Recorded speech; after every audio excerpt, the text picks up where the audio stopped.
മുംബൈ തെരുവീഥികളെല്ലാം ഒറ്റ വരിയായി. മറൈൻ ഡ്രൈവിലേക്ക് ആൾക്കൂട്ടമൊഴുകി. നീലക്കടൽ സാക്ഷി. ആകാശം പെയ്തു. ഇതാ വിശ്വജേതാക്കൾ വരുന്നു. 10,000-കണക്കിന് ഖണ്ഡങ്ങളിൽ നിന്ന് ആർപ്പുവിളികൾ ഉയർന്നു. തുറന്ന ബസ്സിൽ നീലക്കുപ്പായത്തിൽ നക്ഷത്രങ്ങൾ ഇറങ്ങി. 144 കോടി ജനതയുടെ അഭിമാന താരങ്ങൾ. രാജ്യമെങ്ങും ഉത്സവമായിരുന്നു. അതിൻ്റെ പ്രകമ്പനങ്ങൾ മുംബൈയിൽ മുഴങ്ങി.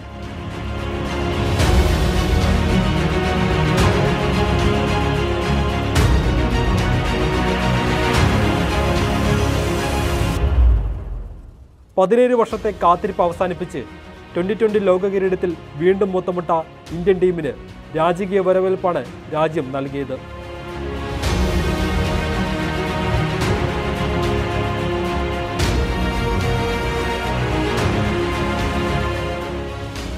വ്യാഴം പുലർച്ചെ 5 നായകൻ രോഹിത് ശർമ്മയുടെ നേതൃത്വത്തിൽ ഡൽഹിയിൽ വിമാനമിറങ്ങിയ ടീം ഇന്ത്യയെ ആരാധകർ ആവേശത്തോടെ വരവേറ്റു.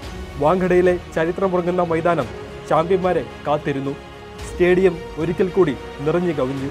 വഴികളിൽ ആൾക്കൂട്ടം ആനന്ദത്തിൽ ആറാടി. മുംബൈ മനുഷ്യ മഹാസമുദ്രമായി.